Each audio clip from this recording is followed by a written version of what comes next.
In the movie, we will see two stories that connect with each other in the end. First, we see a psychiatrist named Dr. Malik, who was studying the case of multiple personality disorder of a patient named Malcolm. Malcolm is accused of murdering 6 people, and the court has decided that he will be hanged the next morning. Malik doesn't think that Malcolm would have committed those murders because there might be some other personalities in him. Dr. Malik has gathered a lot of evidence and convinces the judge to hold a late-night court session. He wants to find out if Malcolm, who's accused of killing 6 people, has other personalities that might have committed the crimes. At the same time, during a storm, a man brings his injured wife to Larry's motel, hoping to call an ambulance. The story flashes back to George, who was driving with his wife Alice and son Tim when their car spun out of control. George finds a woman's sandals stuck in the tire, causing the issue. It turns out that Paris, traveling the same road earlier, dropped the sandal when her bag fell open. As George fixes the tire, Alice plays with Tim. Out of nowhere, a speeding car hits Alice. The car belongs to an actress named Caroline, but it's being driven by Ed. He stops to help Alice, but with no cell service, he decides to take everyone to Larry's motel. Back in the present,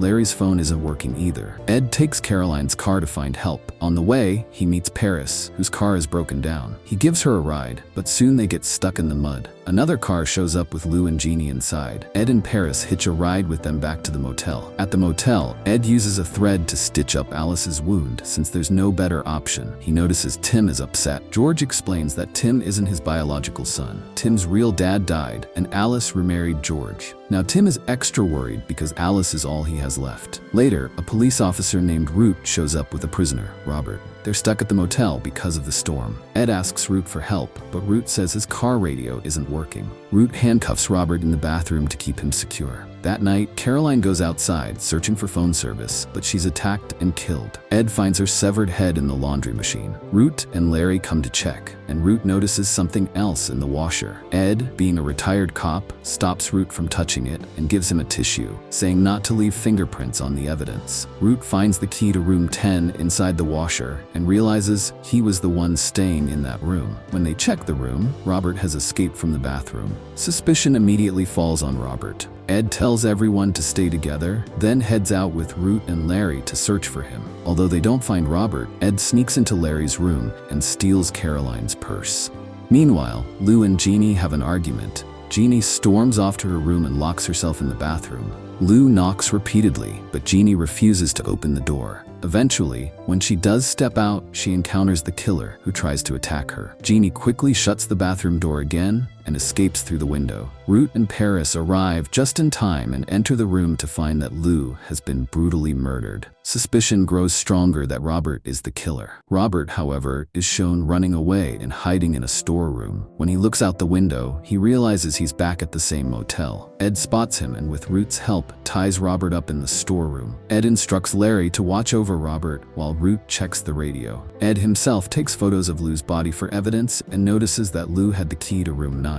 He informs Root and then notices that Larry is wandering outside instead of keeping an eye on Robert. When Ed confronts Larry, Root discovers that Robert has been killed with a baseball bat. The supposed killer is now dead, leaving everyone shocked. Suspicion shifts to Larry, as he was the last person with Robert. Larry insists he went to the lounge to get a key, but while rummaging through his belongings, Caroline's stolen purse falls out. This confirms everyone's doubts, and Larry, in desperation, grabs a knife and holds it to Paris's neck. During the chaos, another dead body falls out, causing further panic. Seizing the moment, Larry attempts to escape in a car. As he drives away, Tim appears in front of the car. To save his son, George pushes Tim aside, but ends up sacrificing his own life. Meanwhile, in the courtroom, Malcolm's lawyer reveals a diary. The handwriting and thoughts inside suggest they belong to multiple people, not just one, hinting that Malcolm might have multiple personalities. Dr. Malik confirms that Malcolm has multiple personalities, and these personalities are unaware of each other. Even Malcolm himself has no idea about this. To demonstrate, the judge calls Malcolm into the courtroom.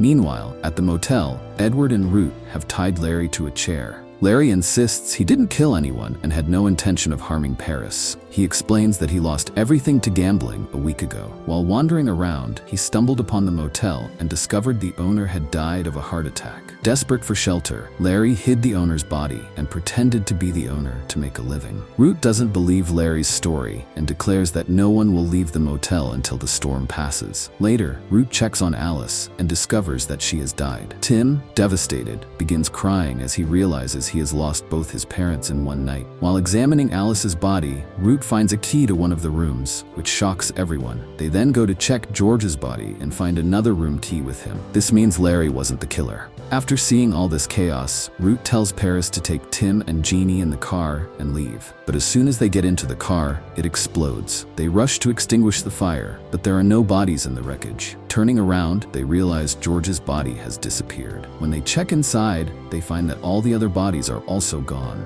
Nobody can make sense of what's happening. Paris starts crying, convinced they're all doomed. She shares that her birthday is next week and pleads that she doesn't want to die so soon. Hearing this, Larry chimes in, saying his birthday is also next week, and wonders if they'll even see it. Ed finds this suspicious and demands to see everyone's IDs. When Ed checks the IDs, he discovers they all share the same date of birth. This realization leaves him baffled. Suddenly, the scene shifts back to the courtroom. Dr. Millick shows Ed a photo of Malcolm and explains that this man is accused of killing 6 people and is set to be executed tomorrow morning. Ed, confused, asks what this has to do with him. Millick reveals the shocking truth. Malcolm and Ed are the same person. In fact, Ed is just one of Malcolm's multiple personalities. Millick explains that Ed must find and eliminate the killer personality among them to stop the cycle. Ed returns to the motel, where Paris discovers from Root's papers that Root isn't a real cop but a criminal who had killed a police officer and stolen his uniform and car. Root is revealed to be a dangerous fraud. He attacks Paris, but Larry arrives and knocks him unconscious. While Larry tries to take Root's gun, Root suddenly shoots Larry. Paris runs to Ed for help. Ed takes Root's gun and confronts him. In a tense standoff, they shoot each other. This leaves Paris as the last remaining personality of Malcolm's mind. Back in the courtroom, the judge spares Malcolm from execution, ordering Dr. Malik to treat him instead. Dr. Malik prepares to take Malcolm to the hospital for further treatment. Meanwhile, Paris, now seemingly free, returns home. She notices a key in the sand, the final room key, and Tim standing ominously behind her. Here, the final twist is revealed. All the murders weren't committed by Root, but by Tim. The little boy is the true killer. Tim murders Paris, revealing his evil personality as part of Malcolm's mind. This awakening brings back Malcolm's killer personality, which overpowers him completely. Malcolm kills Dr. Malik,